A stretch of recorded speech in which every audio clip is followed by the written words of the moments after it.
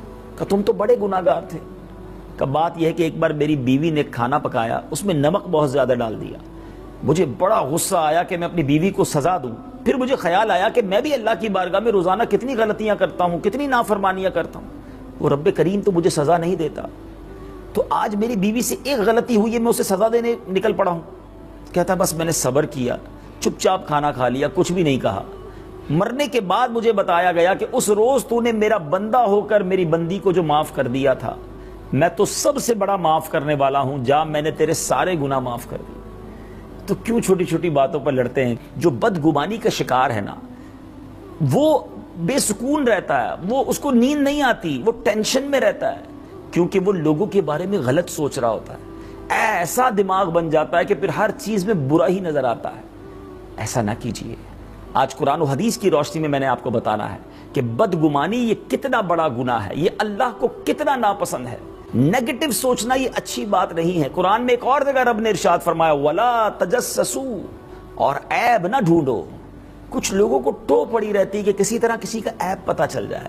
اچھا، عیب ڈھونڈنا یہ الگ گناہ ہے، اور عیب بنا دینا اپنی ہی امیجنیشن میں، اپنے ہی خیال میں کسی کے بارے میں برا ہی سوچتے رہنا، یہ الگ بڑا گناہ ہے۔ تو یاد رکھیے ہمیں ان گناہوں سے بچنا ہے۔ میرے شیخ طریقت امیر اہل سنت کمال کی بات فرماتے ہیں، آپ فرماتے ہیں بدگمانی میں کوئی خیر نہیں ہے اور حسن ظن میں کوئی شر نہیں ہے۔ گمان جو ہے نا، سوچ جس کو ہم کہتے ہیں، اس کی دو قسمیں ہیں، ایک حسن ظن، اچھا گمان، ایک برا گمان۔ برا گمان یہ ہے کہ کسی کے بارے میں نیگیٹو سوچتا رہے۔ اچھا، یہ ایسی برائی ہے، یہ ایسا گناہ ہے ناظرین کہ جس کے لیے کسی پارٹنر کی ضرورت بھی نہیں ہے۔ بہت سارے گناہ وہ ہوتے ہیں کہ انسان کے سامنے کو اس کے ساتھ ہونا چاہیے۔ غیبت کرنے کے لیے بھی کسی سے سامنے غیبت کرے گا نا، جھوٹ بولنے کے لیے بھی کسی سے گفتگو کر رہا ہوگا تو جھوٹ کہے گا، بد نگاہی کے لیے بھی کسی کو دیکھے گا تو بد نگاہی ہوگی۔ مگر بدگمانی یہ ایسا گناہ ہے کہ انسان اکیلے کمرے میں بیٹھا ہو اور برا سوچتا رہے، نیگیٹو سوچتا رہے کسی کے بارے میں، اور پھر اس کو دل میں جما لے۔ یہاں ایک بات ضرور کلیئر کر دیتا ہوں کہ کبھی کبھی کسی کے لیے دل میں گمان آتا ہے کہ یار یہ غلط کر رہا ہے، یہ بات ٹھیک نہیں ہے۔ اب اس کا گناہ نہیں ہے، کیونکہ آپ کو صرف خیال آیا ہے۔ گناہ کب ہوگا، یہ حرام کب بن جائے گا، جب اس خیال کو دل میں بسا لیں اور اس کے مطابق عمل کرنا شروع کر دیں۔ لا یکلف اللہ نفسا الا وسعها، اللہ قرآن میں ارشاد فرماتا ہے کہ ہم کسی جان پر اس کے جو اٹھانے کا جو بوجھ اٹھانے کی طاقت ہے اس سے زیادہ بوجھ نہیں ڈالا جاتا، یعنی ہم پر اتنی ہی بوجھ ڈالا جاتا ہے جس کی ہم سکت رکھتے ہیں۔ تو اب میں نے اور آپ نے یہ سوچنا ہے کہ ہم بدگمانی میں کہیں گرفتار تو نہیں ہیں۔ اچھا، ہو سکتا ہے کہ میں نے یہ جو باتیں کی ہیں اس پر کسی کو خیال آ رہا ہو کہ بات تو یہ ٹھیک کر رہے ہیں، نیگیٹو نہیں سوچنا چاہیے، پازیٹیو رہنا چاہیے، لیکن میں تو ایسا نہیں کرتا۔ چلیں میں آپ کو چند مثالیں دے دیتا ہوں کہ کیا ہم ایسا کرتے ہیں کہ نہیں کرتے۔ مثال کے طور پہ ہم نے کسی کو فون کیا، اس نے فون نہیں اٹھایا، پہلا خیال جو ہمارے دل میں آتا ہے وہ کیا ہے؟ خود اپنے آپ سے پوچھئے۔ اگر تو یہ آتا ہے کہ ہو سکتا ہے بیزی ہوگا، نماز پڑھ رہا ہوگا، آرام کر رہا ہوگا، there are so many ways، کہ بہت ساری وجوہات ہوتی ہیں جس کی وجہ سے میں اور آپ فون بھی نہیں اٹھاتے، لیکن کچھ لوگوں کی عادت ہوتی ہے، ہاں بھائی بڑا آدمی ہو گیا ہے، میرا نمبر دیکھ لیا نا اس لیے فون نہیں اٹھا رہا، پہلے کام پڑتا تھا تو روز فون کرتا تھا، آج دیکھو پیسے آ گئے ہیں تو اس لیے فون نہیں اٹھاتا۔ مجھے بتائیے، یہ بدگمانی نہیں ہے؟ یہ نیگیٹو اپروچ نہیں ہے؟ اس نے فون نہیں اٹھایا لیکن ہم گناہ میں مبتلا ہو چکے ہیں۔ کسی کے گھر گئے، دروازہ نوک کیا، بیٹے نے آ کر کہا کہ ابو گھر پہ نہیں ہے، پہلا تھاٹ، پہلا خیال کیا آتا ہے؟ اندر ہوگا، بیٹھا ہوگا، بیٹے کو بھیج دیا، ملنا نہیں چاہ رہا۔ ہاں بڑا آدمی کوئی آتا تو فوراً گھر میں بٹھاتا، باہر دروازے آ کر جناب اس کو جو ہے میں ویلکم کرتا، مگر ہم تو اب چھوٹے آدمی ہیں، غریب لوگ ہیں، کہاں پوچھے گا؟ بتائیے، ہو سکتا ہے وہ گھر میں نہ ہو لیکن آپ گناہگار ہو چکے، نیگیٹو اپروچ، غلط سوچ کر۔ آپ اپنے آپ سے پوچھئے نا کیوں ایسا کرتے ہیں؟ یعنی اتنا برا حال ہو چکا ہے کہ ہر معاملے میں کسی کو گھر پہ دعوت پر بلائیں وہ نہ آئے، جب وہ نہ آئے تو پہلا خیال کیا آتا ہے؟ ہاں جناب اب کدھر آئیں گے دعوت میں، کوئی بڑے آدمی بلاتے، کوئی بڑے ہال میں دعوت ہوتی تو پہلے پہنچ جاتے، ہمارے یہاں نہیں آتے۔ اور بعض اوقات ایسا ہوتا بھی ہے ناظرین کہ کسی کے بارے میں بدگمانی کرے اور تھوڑے دنوں بعد جب وہ بندہ مل کر اس کی کلیریفیکیشن دیتا ہے تو اور شرمندگی ہوتی ہے کہ یار آپ آئے نہیں تھے دعوت میں۔ تو اگر وہ بتائے کہ وہ میری گاڑی کا ایکسیڈنٹ ہو گیا تھا، چل تو پڑا تھا آپ کی طرف آنے کے لیے مگر گاڑی خراب ہو گئی تھی، جب میری والدہ کی طبیعت خراب ہو گئی تھی انہیں لے کے ہاسپٹل گیا تھا۔ اب بتائیں جو آپ نے غلط سوچا تھا اس پر شرمندگی نہیں ہوتی کہ یار میں تو کیا سوچ رہا تھا اس کے بارے میں؟ کیوں نیگیٹو سوچیں؟ کیا پازیٹیو نہیں سوچا جا سکتا کہ ہو سکتا ہے کوئی مجبوری ہو گئی ہو سکتا ہے کوئی وجہ ہوگی نہیں آئے ہمارے یہاں۔ آپ کی دعوت میں آنا، آپ کا فون اٹھانا، آپ کو اپنے گھر میں بلانا ان پر شرعاً واجب نہیں تھا، مگر ہمارا یہ رانگ ایٹیٹیوڈ، یہ غلط سوچ، یہ نیگیٹو اپروچ ہمیں گناہوں میں مبتلا کر دیتی ہے، اور اس بری سوچ کی وجہ سے خاندان ٹوٹ رہے ہیں، فیملیاں دور ہو رہی ہیں، دوستوں میں محبت کم ہو گئی ہے۔ اب مثال کے طور پہ گھر کے اندر کسی کو صحیح طریقے سے جواب نہ دیں، ہو سکتا ہے بندہ کچھ سوچ رہا ہوتا ہے، بعض اوقات مسکرا کے نہیں ملتا، فوراً سامنے والا سمجھ جاتا ہے کہ یہ جو ہے نا مجھ سے سیٹ نہیں ہے، یہ میرے بارے میں بڑا غلط سوچتا ہے، مجھے مسکرا کے بات ہی نہیں کی، میری بات کا ہوں ہاں کر کے جواب دے دیا، حالانکہ ہو سکتا ہے وہ بیچارہ خود کسی پریشانی میں مبتلا ہو، لیکن سامنے والے نے فوراً ناراض ہو جانا ہے، فوراً نیگیٹو سوچ لینا ہے کہ تکبر آ گیا ہے، اب تو بڑا آدمی ہو گیا ہے۔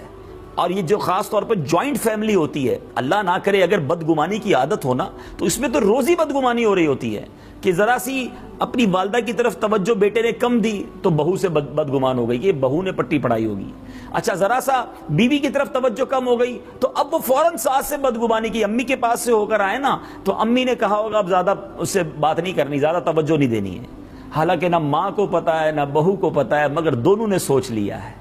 آپ سوچئے تو صحیح، اتنا گندا ذہن ہو گیا ہے، اتنا نیگیٹو سوچنا ہم شروع ہو گئے۔ دوستوں کے بارے میں یعنی ایسا عجیب معاملہ ہے، ساتھ بیٹھے ہوں اور کوئی مسکرا کر زیادہ دیکھ رہا ہو نا، جس کے مائنڈ میں ہی یہ پرابلم ہے. ہاں کچھ لوگوں کو واقعی پرابلم ہے ناظرین، اس کو زیادہ مسکرا کر دیکھے تو کہتا ہے یار یہ سازش کر رہا ہے میرے خلاف، بہت مسکرا کے دیکھ رہا ہے، لگتا ہے میری کسی بات پر میرا مذاق اڑا رہا ہے. اب کر لیں بات، مسکرانے پر بھی ٹینشن ہے. اچھا کسی کو بیٹھے سنجیدگی سے دیکھتے رہیں، مسکرائیں نا، تو کہتا ہے یہ میرے بارے میں یہ کوئی پلاننگ کر رہا ہے اس لیے مسکرا نہیں رہا تھا. اب بندہ سوچے مسکرا کے بات کریں یا نہ کریں. تو یہ وہ ایشوز ہیں، یہ چھوٹی باتیں ہو سکتا ہے کہ کئی ناظرین کو لگ رہی ہوں، لیکن یہ شرعاً گناہ ہے، یہ نافرمانی ہے رب کی. کسی مسلمان کے لیے برا سوچنا، نیگیٹو سوچنا.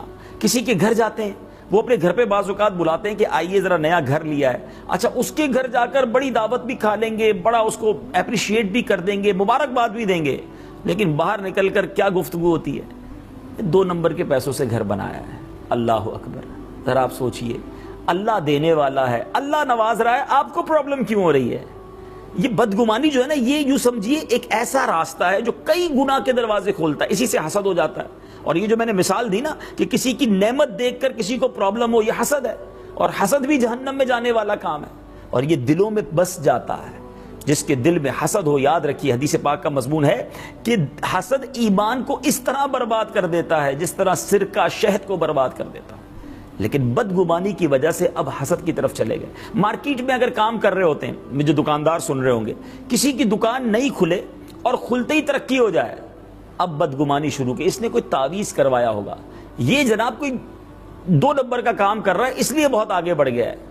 ہمیں کیوں پرابلم ہو رہی ہے اگر اللہ کسی کے رزق میں برکت دے رہا ہے؟ اپنے آپ سے پوچھئے نا.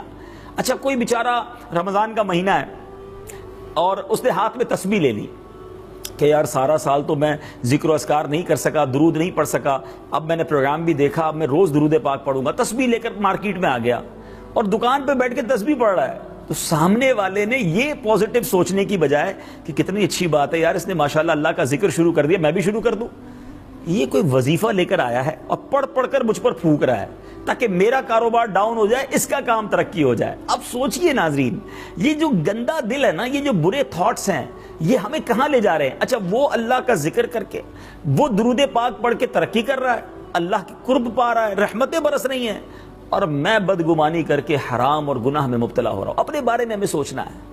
یہ ایسی بہت ساری مثالیں میں دے سکتا ہوں. کسی دوست کی ترقی ہو جائے، ہم ایک ہی ساتھ آفس میں کام کرتے ہوں، ساتھ ہی آفس جانا آنا ہو، بڑی محبت بھی ہو، اچانک پتہ چلے کہ باس نے اس کی تنخواہ بڑھا دی ہے یا اس کا گریڈ بڑھ گیا ہے، پہلا خیال کیا آتا ہے کہ یار یہ چاپلوسی کرتا ہوگا، اس نے کوئی رشوت دی ہوگی. اللہ اکبر. یعنی اللہ عطا فرما رہا ہے اور تمہیں تکلیف ہو رہی ہے. یہ کتنا برا خیال ہے، یہ کتنی نیگیٹو اپروچ ہے. ایسا نہ کیجیے، اچھا سوچئے. لوگوں کے لیے اگر کسی کی کوئی ایپ پتہ بھی چل جائے نا، یعنی مثال کے طور پہ ہمیں ایسا لگ رہا ہے کہ اس شخص نے یہ اس علاقے میں گیا ہے نا، یہ علاقہ اچھا نہیں ہے، یہ یہاں کیوں نظر آ رہا ہے، تو فوراً نیگیٹو سوچنے کی بجائے ہم پازیٹو سوچیں. یار کسی کو چھوڑنے گیا ہوگا، ہو سکتا ہے کوئی وجہ ہوگی، کوئی ضروری بات ہوگی، مجھے کیا پرواہ. فوراً ہم کسی کے بارے میں نیگیٹو کیوں سوچنے لگ جاتے ہیں کہ نہیں یہ کام کرتا ہوگا، اس کی یہ عادت ہوگی، یہ فلاں کے ساتھ نظر آیا نا تو فلاں تو بہت برا آدمی ہے، تو یہ اس کے ساتھ ہے تو یہ بھی برا ہے. فوراً رزلٹ نکال لیتے ہیں.